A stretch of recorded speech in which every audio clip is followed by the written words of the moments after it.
क्या कहूँ कैसी दौलती है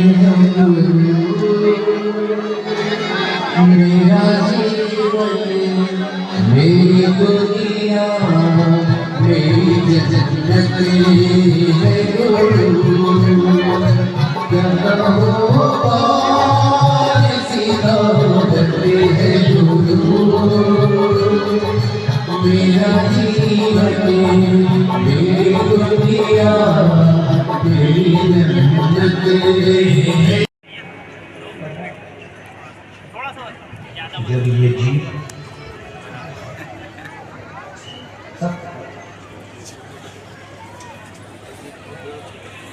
अब आप में से किसी ने ऐसा सुना कि वो मरने वाले के साथ एक बरनी अचार की भरी दो रहे ऊपर इधर बैतूल में होता हो तो बात हो सकती है। हमारे यहाँ पर अचार की बरनी भी नहीं ले जा सकती। और इधर ऐसा होता हो कि अब भी हाल बेचारे ने नया कूलर खरीदा था ले जाओ शमशान में चिता के सामने लगा देना उसको गर्मी लगे।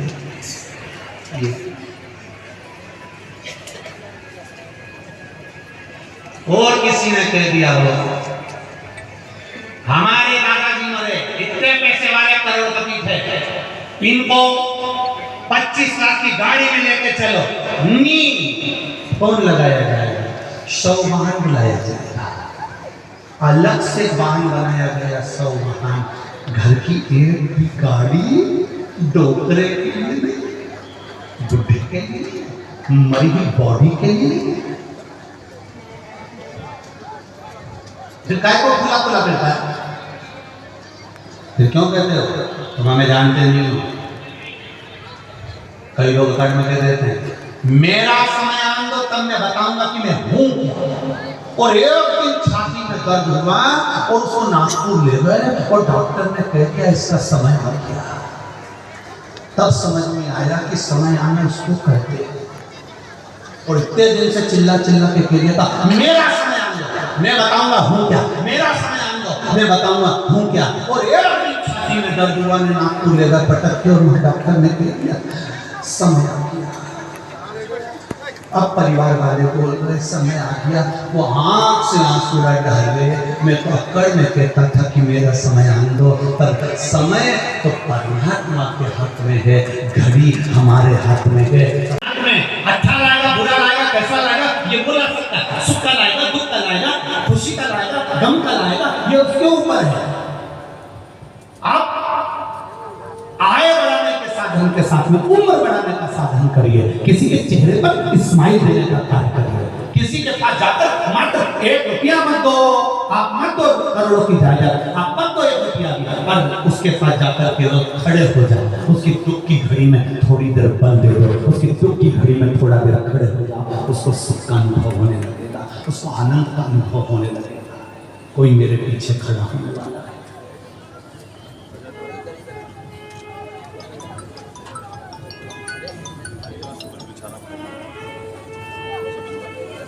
लोग भ्रमित करने वाले मिलेंगे। एक पढ़ा लिखा लड़का अपने पापा के पढ़ के आया बेंगलोर से और घर पे आ गया गांव में मम्मी ने कहा माँ ने कहा बेटा ले लड्डू ले ले माँ ने 2 लड्डू प्लेट में रख दिए ले बेटा लड्डू खा ले बेटा बोलने लगा मम्मी क्या है ये लड्डू इतने में बेटे ने कहा मम्मी कितने लड्डू हैं मम्मी तो सीधी बेचारी गांव की उसने कहा बेटा 2 लड्डू नहीं बेटा कहने लगा मैं पढ़ के आया ये 2 लड्डू ये 3 है मम्मी बोली बेटा नीचे 2 ही है मैंने तो प्लेट में 2 ही रखे मम्मी तुम मेरी विद्वत्ता को नहीं जानती, मैं कितना ज्ञानी हूँ। देखो 3 लड्डू इतनी, अब तुम गिनो मम्मी। मम्मी ने गिना, देखते 1 और ये बोले बोले जम के 2। तो इतने में बेटे ने कहा मम्मी देखो ये 1 और ये 2, 2 और 1।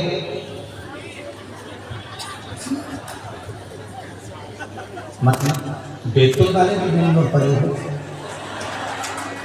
मम्मी, 2 और 1। ये तो माँ बोली मेरे बेटा मैंने तो प्लेट में 2 ही रखे, तो मम्मी तुम देखो ना।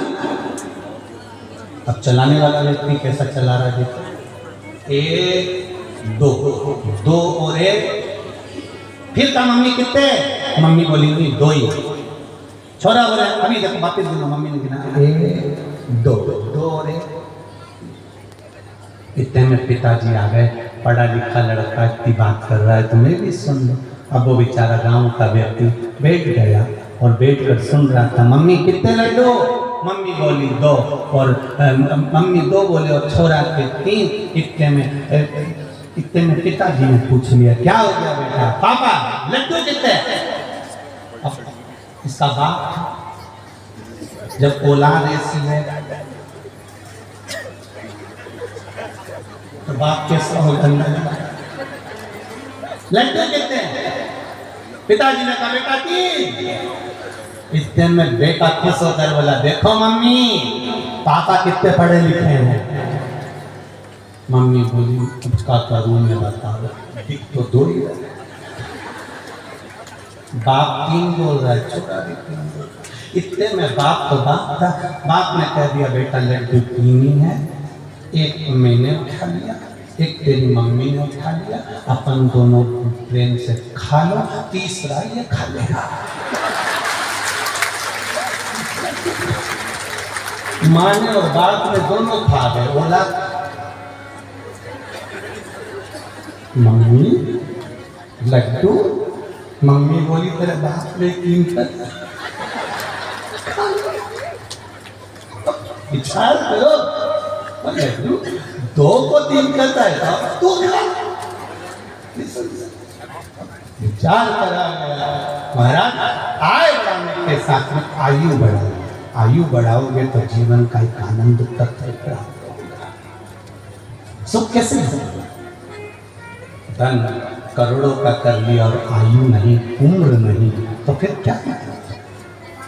उम्र कैसे बढ़ेगी जब हम किसी के दुख में खड़े हो, हम तकलीफ में खड़े। मुझे बड़ी प्रसन्नता हुई जब पानी गिरा, खूब जलवृष्टि हुई और जगह जगह पानी भरा गया। तब यहाँ के जितने भी परिवारजन हैं और बड़े लोग हैं उन सब ने अपने अपने गोडाउन वेयर हाउस सब खोल दिए और भक्तों को उसमें ले जाकर छोड़ दिया। ये दुख की घड़ी में आप खड़े हो गए, आपको जो आनंद की अनुभूति होगी, जो रस तत्व प्राप्त होगा, वो रस तत्व लिफाफा कोई भी तुमको दे सकता है, चिल्लाकर आशीर्वाद भी कोई भी दे देगा, आयुष्मान भव, चिरंजीवी भव, यशवान भव, ये कोई भी कर दे। पर दिल से जो दुआ मिलती है वो साधारण सा साधारण जीव जब कहीं उलझन में हो तब आप उसके साथ खड़े रहिए। तो दिल से दुआ देता है, जो दिल से दुआ देता है तो उससे धन वैभव बड़ा कि नहीं बड़ा मालूम नहीं, पर ये जरूर है कि आपकी आयु बढ़ जाती है, और आयु बढ़ गई तो सुख होगा, उम्र आयु बढ़, कुछ नहीं जाएगा, सब बड़ा। आपकी मीठी वाणी, आपका प्रेम, आपकी वात्सल्यता, आपकी करुणा, आपका स्नेह, आपने जो दिया है प्रेम की वाणी, वो प्राप्त होगा। प्रेम वापिस और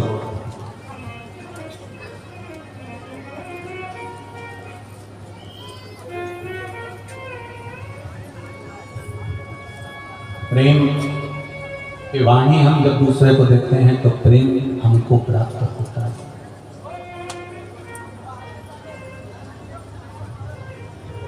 प्रेम और प्यार दोनों में जमीन आसमान का अंतर है, बहुत ध्यान रखना। प्रेम में त्याग होता है, प्यार के अंतर्गत खून और खच्चर होता है। प्यार के कई नमूने तुमने देखे होंगे, दिल्ली से लेके यहाँ तक कई ऐसे केस सामने आए होंगे जो ये कई लोग कहते हैं हम इनसे प्रेम करते हैं। इसको प्रेम का मतलब होता है त्याग।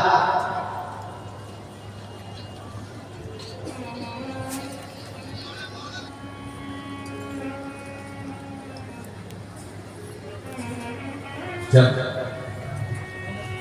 एक छोरा छोरी से शादी करता है, छोरी छोरे से शादी करती है, तो मम्मी पापा से कहती है मैं करूंगी तो उसी से करूंगी। छोरा कहता है मैं करूंगा तो उसी से करूंगा। विचार करना, इस बात को आपके भीतर उतार कर रखना। कभी जिंदगी में इस वाणी को समझ में आ जाए कि सीहोर वाला महाराज आया था और बोल कर गया था, उस बात पर विचार करना। छोरी एक छोरे के चक्कर में जब अपने माँ बाप के विपरीत जा सकती है, छोरा एक छोरी के चक्कर में अपने माँ बाप के विपरीत जा सकता है। जब जिसने 9 महीना रखा तो तुम उसकी नहीं हुई तो क्या तेरी हो जाएगी? तेरा विचार तो कर ले। या तू उसका हो जाएगा? अपने माता पिता का जो नहीं हुआ वो एक दूसरे से प्रेम करकर प्यार करकर क्या एक दूसरे के हो सकते हो? कभी नहीं। और एक दिन वही होगा जो हुआ, फिर समझ में आएगा कि हाँ प्रेम और प्यार में अंतर था। प्रेम माता पिता करते हैं अपने बच्चे से, इसलिए पूरी इजाजत छोड़कर चले जाते हैं। मेरा बेटा सुखी रहते, मेरी बेटी सुखी। मेरे भोले के माथे पे चंदा, मेरे भोले के माथे पे चंदा, मेरे भोले के माथे पे चंदा, चंदा में ओम समाया है, मेरा नगर में आया है। चंदा में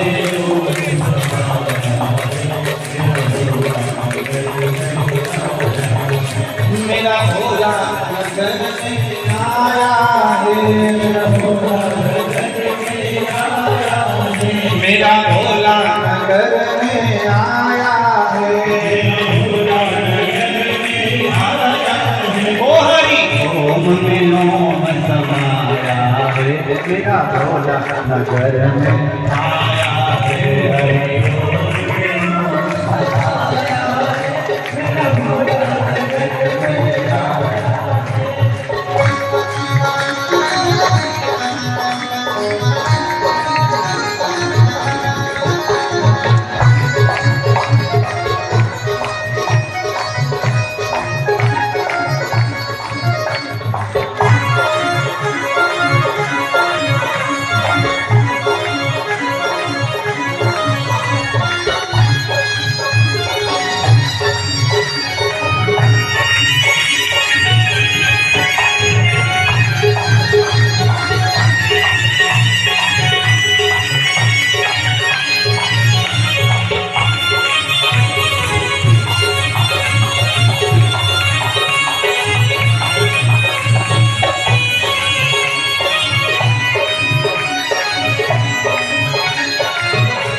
हाउसिंग बोर्ड कॉलोनी में रहती हूँ। गुरुजी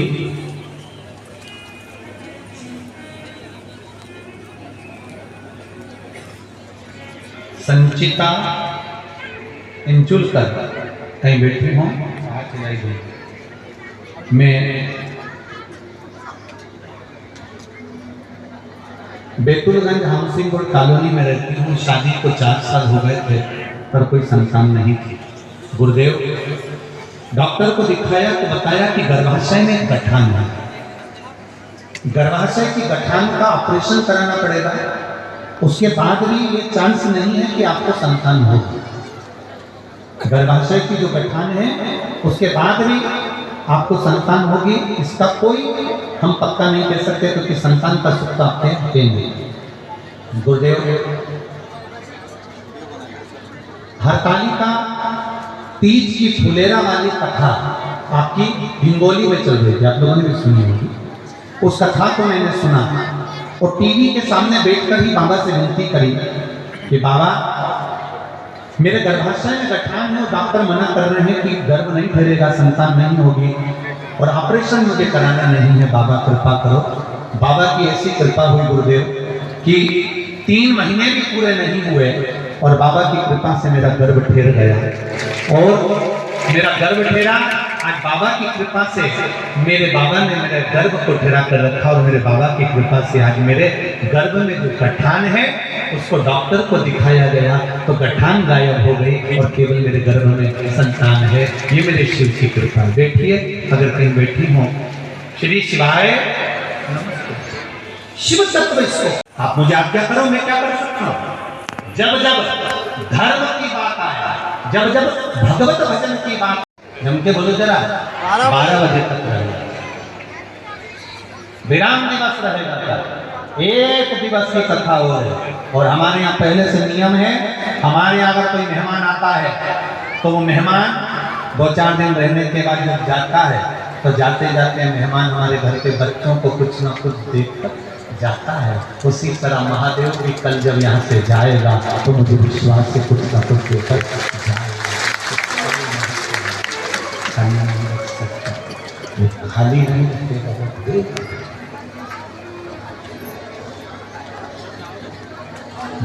उसकी कृपा, उसकी दया है, उसकी नमस्तुभ्यम मंत्र का जाप कर रहे हो तो इतना अंदाजा लगा कर रखना कि तुम्हारे दिल में, तुम्हारे हृदय में मेरा देव दिव्य महादेव बैठा है तो तुम्हारा बाल बांका नहीं हो सकता।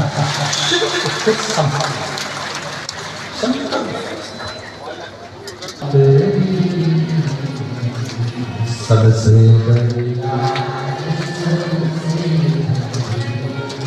तेरे दरवाजे सबसे ये सेवा का के साथ में गणेश जी महाराज का मंगल भी कहा। रिद्धि सिद्धि श्री गणेश जी महाराज के गले में जयमाला डाल रही है, जोरदार तालियां बजाकर स्वागत करिए। अब गणेश जी महाराज ने रिद्धि सिद्धि के गले में एक ही माला डाली है। आसान गणेश जी महाराज ने जब एक माला डाली, रिद्धि सिद्धि ने अपने गले की माला निकालकर वापिस श्री गणेश जी महाराज को डाली है। रिद्धि सिद्धि के कंधे पर श्री गणेश जी महाराज ने अपना हस्त कमल रखा है, चारों तरफ आनंद समाहित हुआ है। बोल गणेश जी महाराज की। समर्पित कर सकते हैं। दोनों तरफ कार्यालय बने हुए हैं, एक इधर मंदिर के पास में, दूसरा पंडाल सभी भक्तवास के उठने आगे बढ़ते रहे।